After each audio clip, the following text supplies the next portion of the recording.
여러분, 저희들이 지난주에 우리 주님의 말씀, 너희가 세상에서 환난을 당하나 담대하라, 내가 세상을 이겼노라 하신 주님의 말씀 가지고 은혜를 받았습니다. 우리는 어려움 당할 때에, 시험 당할 때에 종종 원망하게 됩니다. 하나님, 왜 내게 이런 시험을 주시는 겁니까? 또는 허용을 하시는 겁니까? 어려움을 당하잖아요. 아, 힘들어요. 견디기 힘들어요. 고통당할 때도 있어요. 그럴 때는 이런 원망 또는 불평, 이런 질문이 저절로 나옵니다.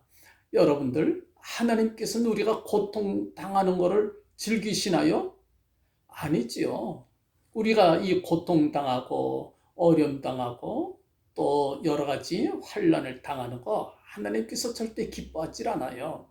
오히려 우리가 사단에게 매여서 슬프고 고통당하고 죽임당하고 이런 어려움 당하는 것을 풀어주시기 위하여, 우리에게 참 자유 주시기 위하여 당신의 독생성자 예수 그리스도를 우리에게 보내주셨습니다.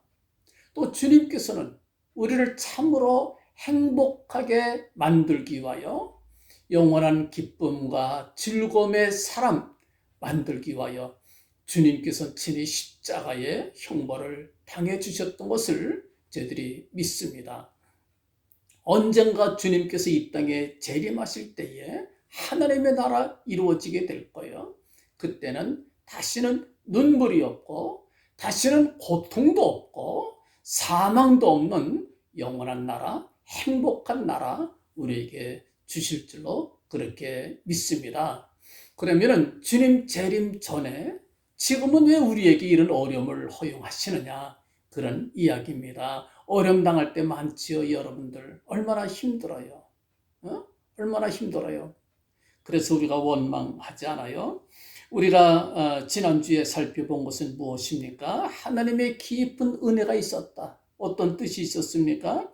우리에게 이런 시험과 환난과 고통을 허용하신 하나님의 선하신 뜻이 무엇입니까? 다른 거 아니지요. 우리에게 영원한 상급을 주시기 위하여, 우리에게 말할 수 없는 귀한 것을 주시기 위하여 이런 어려움을 우리가 겪고 있다. 성도들이 당하는 모든 어려움과 시험과 믿음 지키기 위하여 당하는 모든 시험에는 하나님의 큰 상급이 있다라고 하는 것을 우리가 지난주에 살피면서 은혜를 받았습니다. 주님께서 말씀하셨지요. 내가 세상을 이겼노라. 너희도 세상에서 환난을 당하나 담대하라. 내가 세상을 이겼다고 주님께서 말씀해 주셨습니다. 오늘 두 번째 이유를 살펴봅니다. 왜 하나님께서 이와 같이 우리에게 어려운 시험을 허용하시느냐? 두 번째 또 이유가 있어요. 무엇을 말합니까? 다른 거 아닙니다. 하나님께서는요, 이런 어려움을 지내는 동안에 우리와 사귐이기를 원하십니다. 우리가 어려움 속에서 막 하나님 앞에 기도하고, 우리가 힘들 때 하나님 나 좀 도와주세요. 그럴 때 주님께서 도와주시고 우리와 함께 하시고 인도해 주시는, 이게 얼마나 아기자기한 사귐이 되는지 몰라요. 하나님께서는 우리와 함께 사귀기 위하여 이런 어려움을 주시는 겁니다. 성경은 이렇게 말씀을 합니다. 너희 중에 고난 당하는 자가 있느냐? 저는 기도할 것이요. 즐거워하는 자가 있느냐? 저는 찬송할지니라. 야고보서 5장 13절에 말씀해 주셨습니다. 우리 고난 당할 때 기도해요. 그 기도 들으시고 우리를 도와주십니다. 그 기도에 응답하시고 우리의 감사에 또 은혜 베풀어 주시기를 원하십니다. 이것이 사귐이지요. 우리와 함께 하시며 기쁨과 슬픔과 고통과 모든 눈물에 함께 하시고 그 서로 나누기를 원하시는 것을 우리가 보게 됩니다. 그리하여 성삼위 일체의 하나님의 교제 속에, 코이노니아 속에 우리를 초청해 주시는 거예요. 하나님의 거룩한 교제 속에 우리를 불러주시는 겁니다. 이 교제에 큰 기쁨과 행복이 숨겨 있는 것을 우리가 알아야 될 것입니다. 우리는 어려움 속에서 기도하게 됩니다. 즐거울 때 찬송하게 됩니다. 찬송과 기도와 감사의 생활, 이것이 바로 하나님께서 원하시는 것이지요. 우리와 사랑 나누기를 원하시고 좋은 것 나누기를 원하시고 선물 주시기를 기뻐하십니다. 사귀는 거지요. 즐기는 겁니다. 이것이 믿음 생활의 본질이지요. 하나님과 사귀는 것, 즐기는 것이 바로 믿음 생활의 본질이다. 이렇게 말할 수가 있어요. 사귐, 코이노니아, 이것이 무엇입니까? 첫째, 나누는 것이지요. 서로 나누는 것. 둘째, 함께 있는 것이지요. 세 번째, 서로 엮여서 하나가 되는 것이 코이노니아입니다. 예, 마음과 생각이 같다.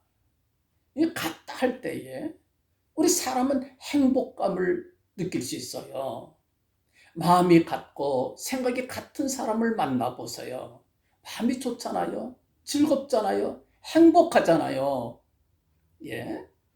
우리가 이런 마음을 서로 나누고 같이 느낄 때, 공감할 때 말할 수 없는 행복을 느끼게 됩니다. 우리에게 왜 시험이 있고 고난이 있고 환난이 있는 것이냐? 왜 하나님께서 이런 걸 우리에게 허락하시느냐? 우리에게 상 주실 뿐만 아니라 우리와 사귐이기를 기뻐하시기 때문이다. 이걸 우리가 알면 기도하지 아니할 수 없고요. 찬송하지 아니할 수 없고요. 감사를 하지 아니할 수가 없지요. 하나님께서 우리에게 어려움을 주시는 이유도 우리 기도를 바라시고 더욱더 우리가 기도할 때 은혜 주시기를 또 하나님 기뻐하시는 거예요. 이 주고 받고 하는 거, 내가 하나님 앞에 기도하고 하나님께서 응답 주시고, 내가 하나님 앞에 감사하고 하나님께서 또 감사거리 또 주시고, 이게 주고받는 겁니다. 나누는 걸 말하지요. 나눌 때 행복해요. 하나님께서도 기뻐합니다. 오히려 우리가 어려움을 당해도 고집스러워 기도하지 아니할 때에 그때는 하나님이 섭섭해 하십니다. 역대하 16장 12절 말씀 보면 아사가 왕이 된 지 39년에 그 발이 병들어 심히 중하나 병이 있을 때에 저가 여호와께 구하지 아니하고 의원들에게 구하였더라. 발에 병들었어요. 하나님께서 고쳐달라고 기도하기를 원하셨어요. 근데 하나님께 구하지 않고 의사들만 찾아간 거예요. 하나님께서 섭섭하게 여기셨습니다. 예. 호세아 7장 10절 말씀에 이런 말씀이 있습니다. 이스라엘의 교만은 그 얼굴의 증거가 되나니 저희가 이 모든 일을 당하여도 그 하나님 여호와께로 돌아오지 아니하며 구하지 아니하도다. 이스라엘의 교만이 뭡니까? 교만한 증거가 뭡니까? 어려움을 당해도 하나님 앞에 기도하지 않는 거, 그건 교만이에요. 하나님 기뻐하지 아니하셨습니다. 겸손한 사람들은 어려움 당할 때에 하나님 찾아야 돼요. 하나님께서 바라시는 것이 무엇입니까? 어려움 당할 때 기도하는 것 바라신다. 이사야 9장 13절에 이렇게 말씀을 합니다. 이 백성이 오히려 자기들을 치시는 자에게로 돌아오지 아니하며 만군의 여호와를 찾지 아니하도다. 하나님께서 치시는 이유가 뭡니까? 빨리 기도하기를 원하시는 거예요. 돌아오기를 원하시는 거예요. 예? 그러나 이스라엘 백성들이 자기들을 치시는 자 하나님께로 돌아오지 아니하였다. 그렇게 말씀을 합니다. 우리 하나님, 우리가 기도할 때에 기뻐하시고 우리에게 응답 주시고 또 기뻐하십니다. 우리와 교제하기를 원하시는 거예요. 교제하기를 원하신다. 그래서 이것을 마귀가 싫어해요. 하나님과 가까워지고 하나님과 알콩달콩 사귀기를 사귀는 것을 마귀가 싫어합니다. 우리 기도를 방해해요. 기도 못하게 합니다. 어떻게 방해하는 줄 아십니까? 첫째, 우리에게 의심을 줘요. 마귀는 우리에게 의심하는 마음을 줍니다. 여러분들 의심이 되면 기도 안 나와요. 기도하다가도 의심이 딱 들면 기도가 멈추게 됩니다. 이렇게 말씀합니다. 야고보서 1장 6절에서 7절까지 오직 믿음으로 구하고 조금도 의심하지 말라.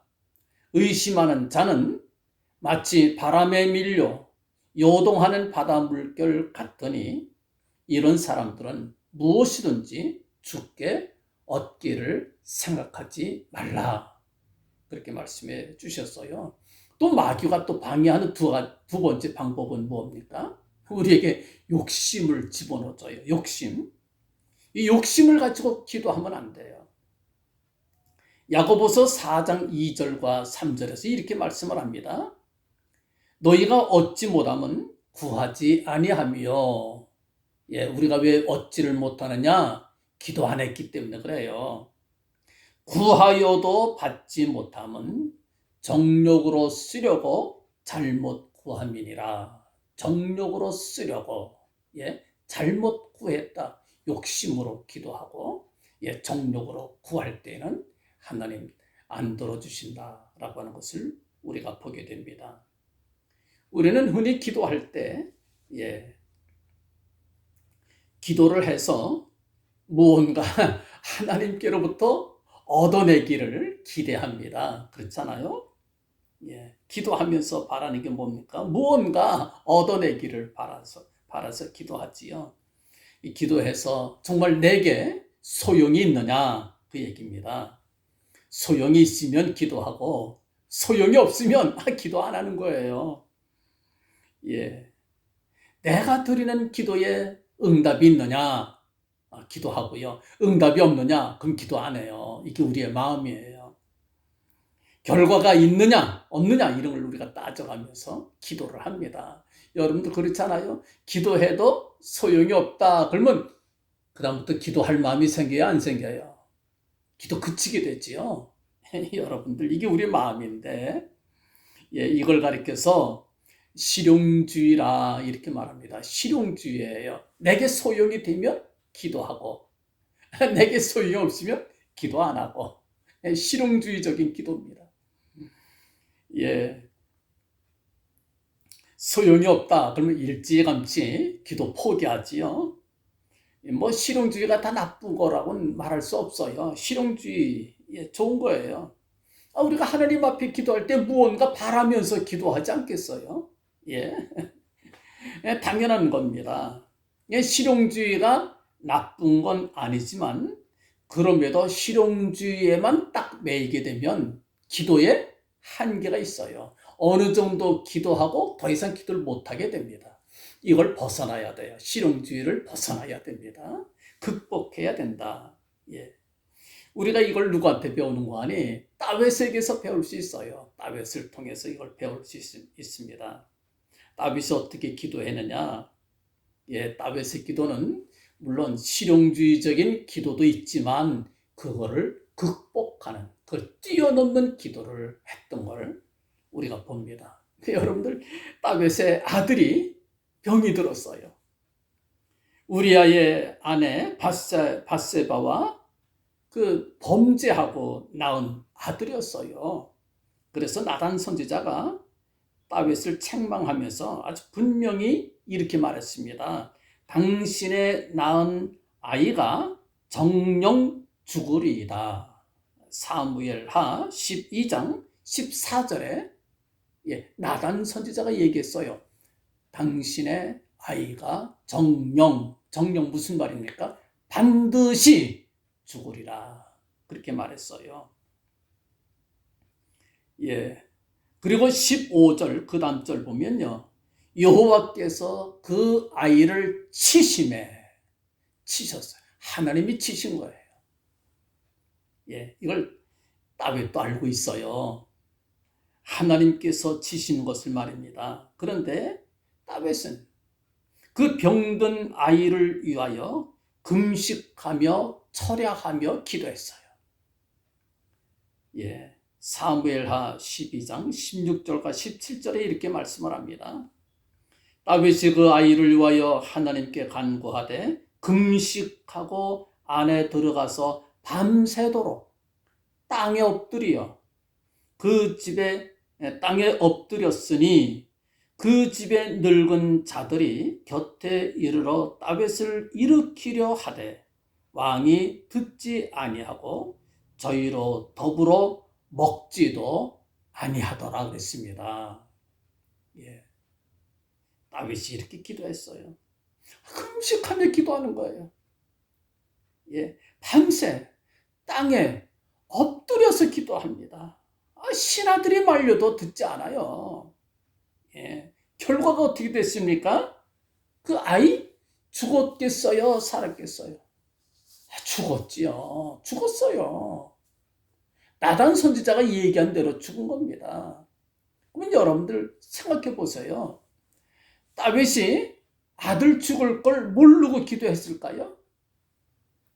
나단 선지자가 아이 죽으리라 분명히 말했는데 그걸 믿지를 못했나요?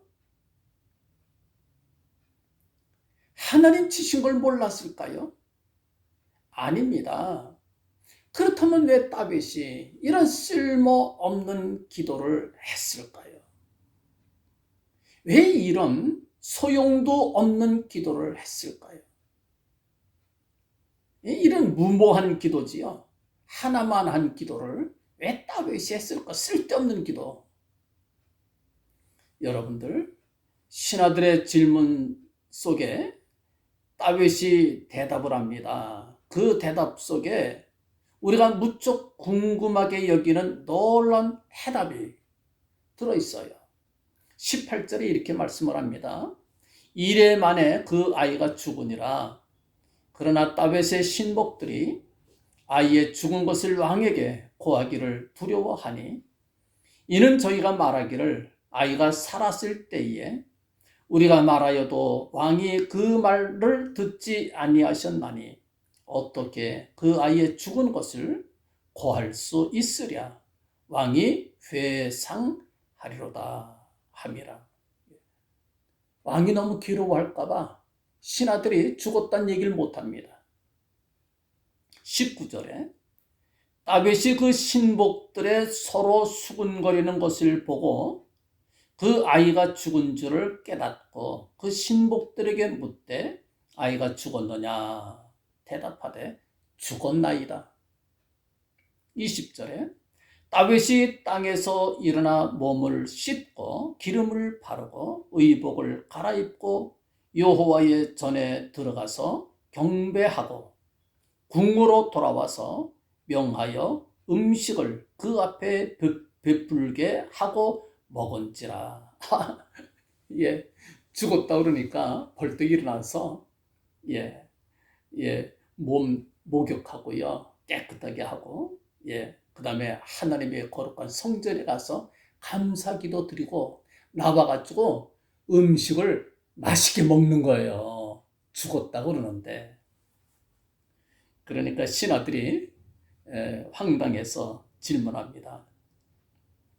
신복들이 왕께 묻되 아이가 살았을 때에는 유하여 금식하고 우시더니 죽은 후에는 일어나서 잡수시니 어찌미니까? 그렇게 질문해요. 그때 다윗이 대답합니다.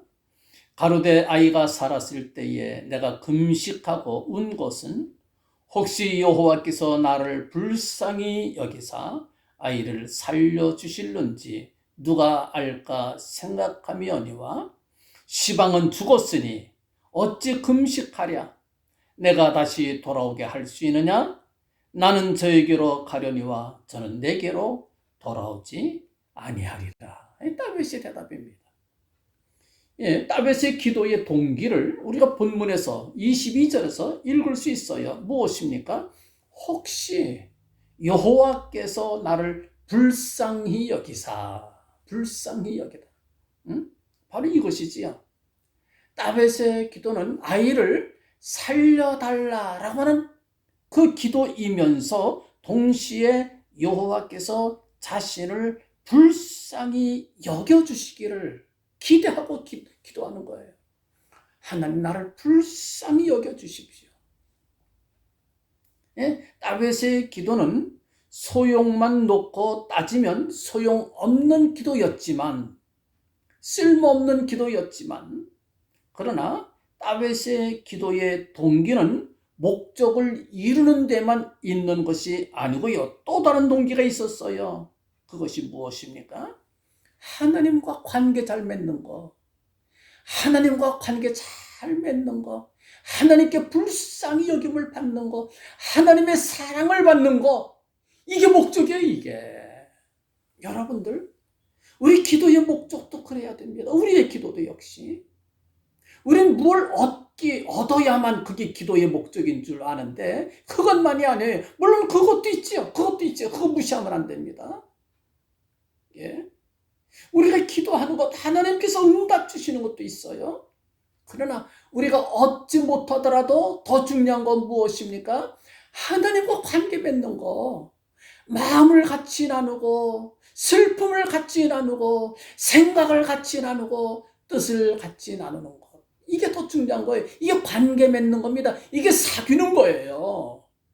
사귀는 거예요. 당장 떨어지는 소용보다 관계를 맺으면요, 그 나중에 얼마나 좋은지 몰라요. 하나님께서 바라시는 걸 그걸 바라고 계시고, 다윗이 기대했던 것도 바로 그걸 기대했던 거지요. 여러분들, 우리가 이거 중요하게 여겨야 됩니다. 이것이 바로 코이노니아 교제지요. 다윗은 하나님과 마음을 나누기를 원했던 거예요. 응? 아이가 살아나면 좋겠지만 살아나지 않더라도 하나님께 불쌍히 여김을 받고 하나님의 사랑받는 존재가 된다고 하는 것. 그 덕을, 다윗이 이렇게 기도한 그 덕을 누가 봅니까? 누가 본 줄 아십니까? 그 덕을요, 그 다음에 태어나는 솔로몬이 그 덕을 다 봐요. 이미 솔로몬이 태어나기도 전에 하나님께서요, 그 솔로몬을 특별히 사랑해 주셨어요. 이게 누구 덕입니까? 듬뿍 사랑받고 태어나요. 24절에 다윗이 그저 밧세바를 위로하고 저에게로 들어가 동침하였더니 저가 아들을 낳음에 그 이름을 솔로몬이라 하니라. 여호와께서 그를 사랑하사 선지자 나단을 보내사 그 이름을 여디디아라 하시니 이는 여호와께서 사랑하심을 인함이었더라. 하나님께서 무척 사랑하셨어요. 예. 다윗의 기도가 소용이 있었느냐 없었느냐, 실용주의적인 면에서 보자면 소용이 없었어요. 아이가 죽었잖아요. 기도 응답 못 받은 겁니다. 그렇지요?